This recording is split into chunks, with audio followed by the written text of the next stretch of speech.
युद्धकांक्षी है।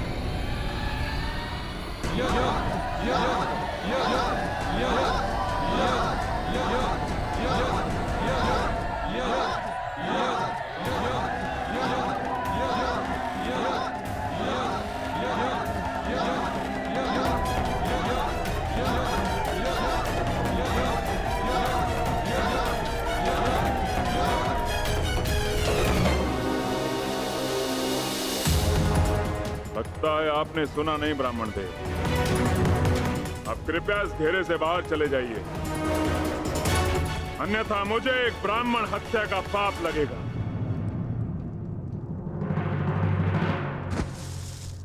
कुछ क्षण पहले आपने सभी को चुनौती दी थी मगध नरेश,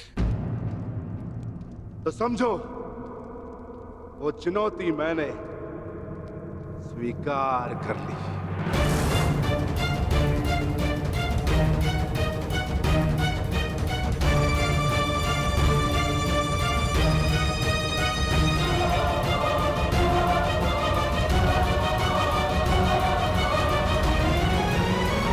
अद्भुत आत्मविश्वास है आप में ब्राह्मण देव, किंतु आज आपके साथ साथ आपका ये आत्मविश्वास भी टूट जाएगा। वैसे मल्लयुद्ध के नियम तो जानते हो ना ब्राह्मण देव? हाँ, जब तक एक योद्धा पराजय स्वीकार ना कर ले, युद्ध होता रहेगा।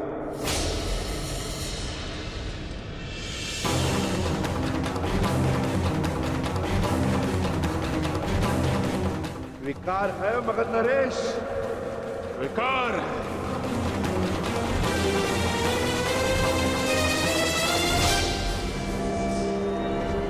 नहीं जनार्दन,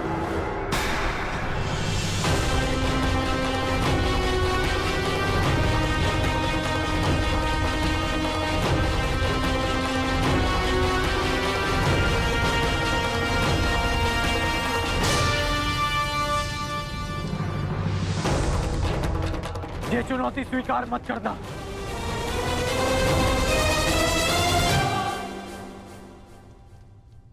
क्योंकि ये ब्राह्मण नहीं है।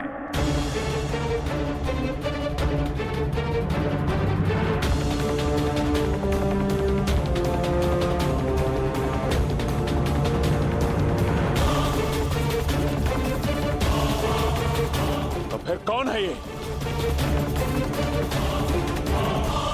एक योद्धा को युद्ध से पूर्व अपने प्रतिद्वंदी का सत्य परिचय मिले, यही युद्ध नियम है।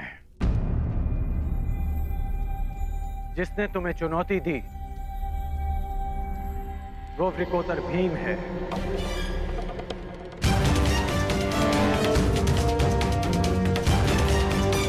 ये धनुधारी अर्जुन है।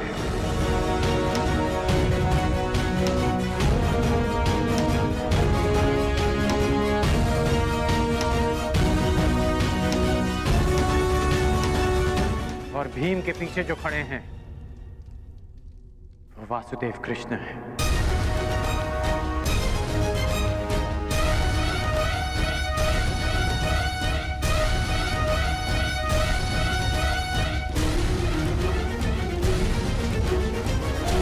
अब सत्य जानने के पश्चात तुम ये चुनौती अस्वीकार कर सकते हो।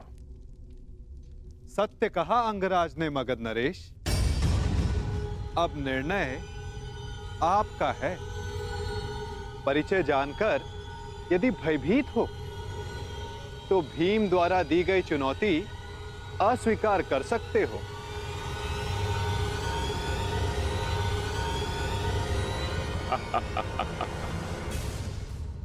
मैं तुम्हारी भांति रणछोड़ नहीं हूं वासुदेव। युद्ध की चुनौती मैं किसी भी परिस्थिति में, किसी भी वेश में कभी टाल नहीं सकता।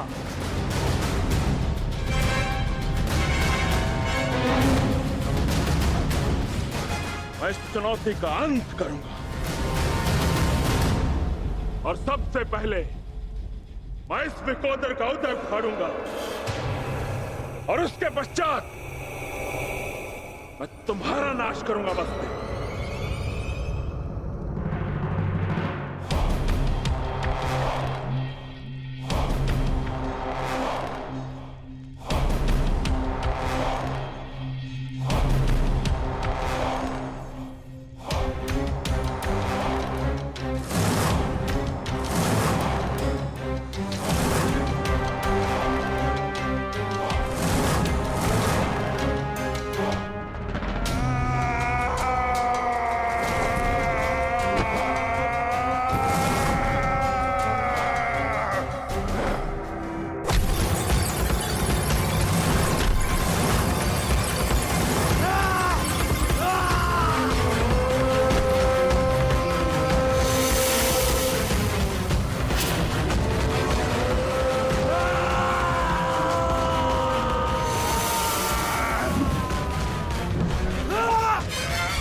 क्या यह युद्ध समाप्त होगा?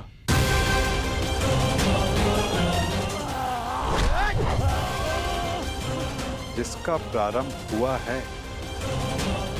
उसका अंत भी निश्चित होता है पार्थ।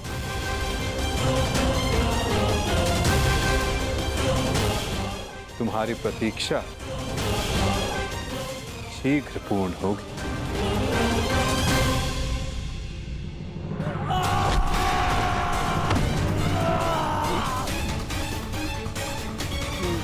उठो जरासंध, युद्ध करो, उठो।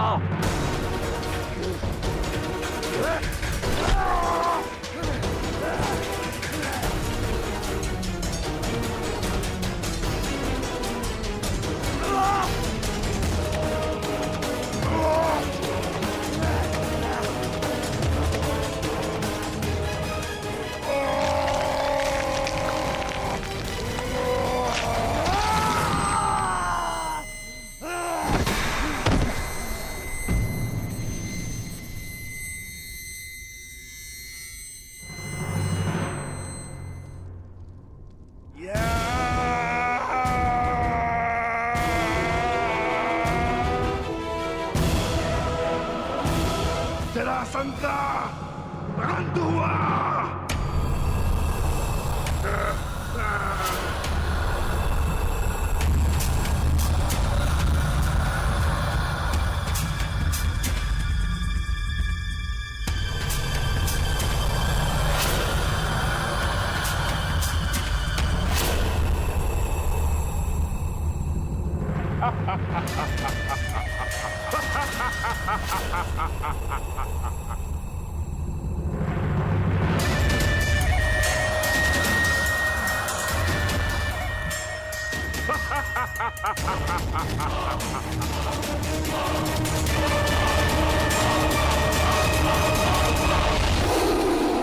मुझे चुनौती देने से पूर्व मेरे जन्म की कथा तो जान लेते। माता के गर्भ से 2 पिंडों में जन्मा मैं, मृत, और मेरे शरीर को वन में फेंक दिया गया।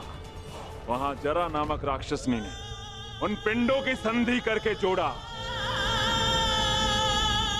और मेरा नामकरण हुआ जरासंध।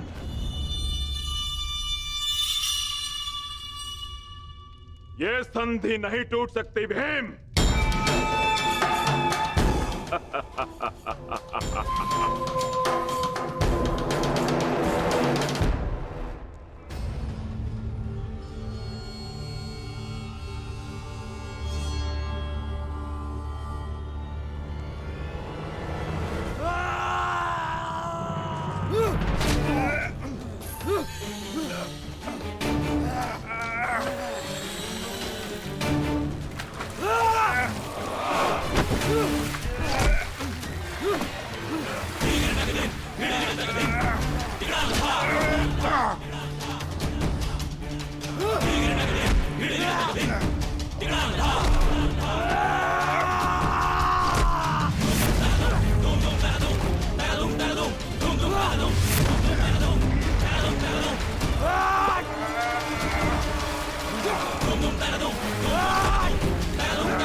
ये अन्याय है,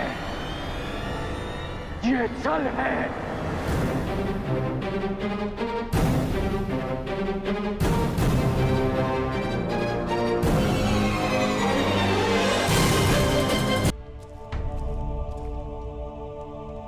ये अनीति है।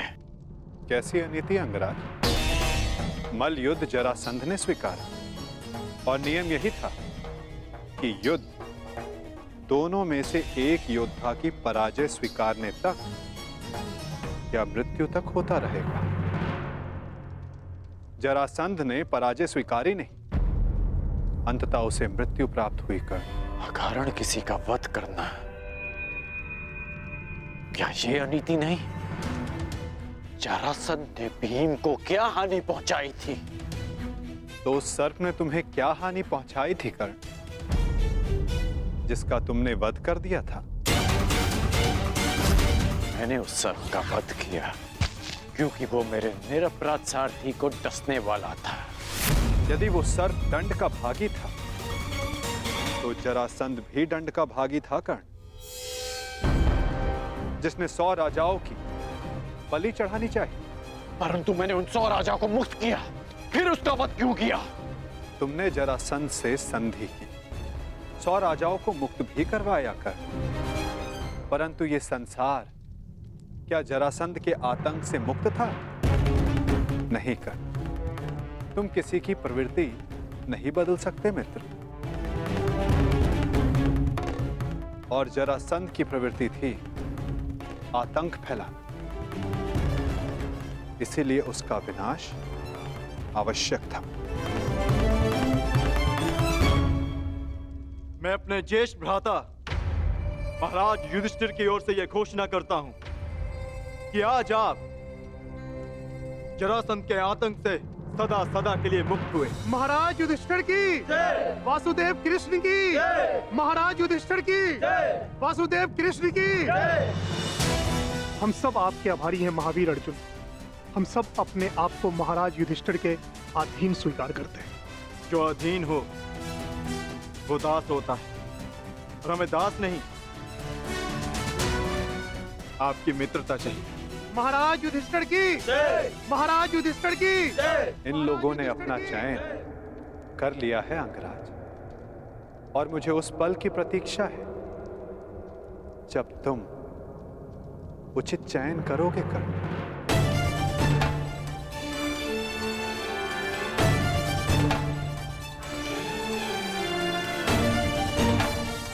आप ही ने कहा था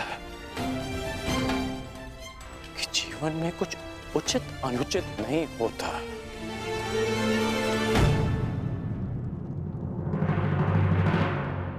अब समझ में आया कि ऐसा क्यों कहा था। यदि कुछ है तो वो है कर्म, और आपके कर्म के परिणाम।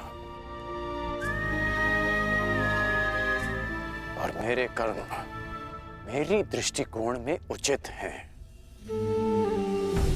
और आपके कर्म आपकी दृष्टिकोण में। अद्भुत। तुम मुझे कभी चकित करने में असफल नहीं होते मित्र। प्रत्येक बार तुमसे मिलकर तुम्हारे लिए मेरा सम्मान और अधिक बढ़ जाता है। वासुदेव, मैं आपको सावधान करता हूं कि जिनकी सहायता और उत्थान के लिए आप ये प्रयास कर रहे हैं, कि जिनके पक्ष में आप मुझे ले जाना चाहते हैं, एक दिन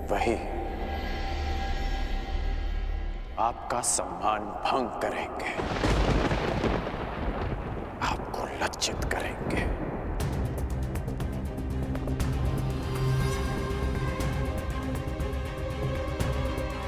प्रणिपात। प्रणिपात अंगराज।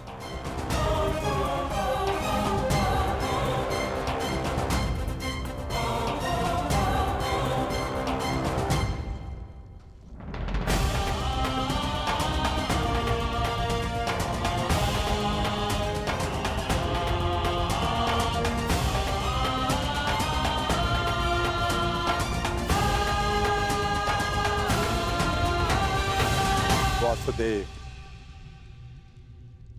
स्वप्न में आपने मुझसे कहा था कि आप हमें मुक्त कराने आ रहे हैं। वो स्वप्न ही था या सत्य?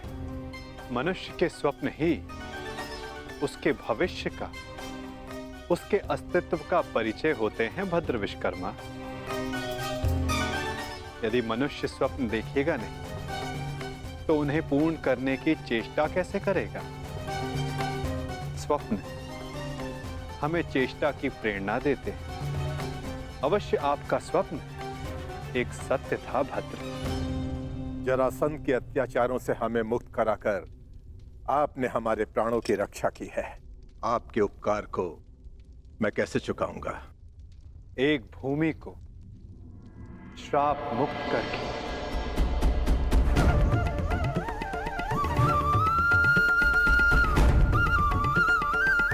मैं?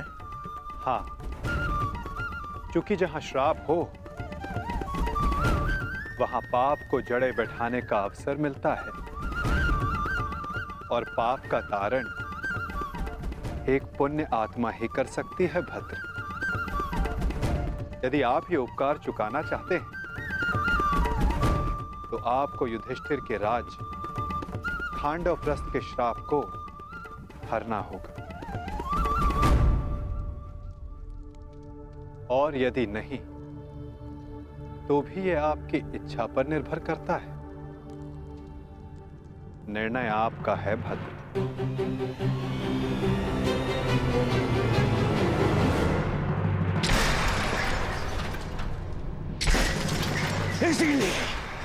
इसीलिए मुझे वो कृष्ण पूरी आंख नहीं सुहाता। हर बार कुछ ऐसा करता है कि मेरा स्वप्न चूर चूर हो जाए। हर बार मामा जी। स्वप्न की बात कर रहे हो मेरे होने वाले सम्राट? स्वप्न की? मुझे तो पूरा भविष्य दिखाई दे रहा है।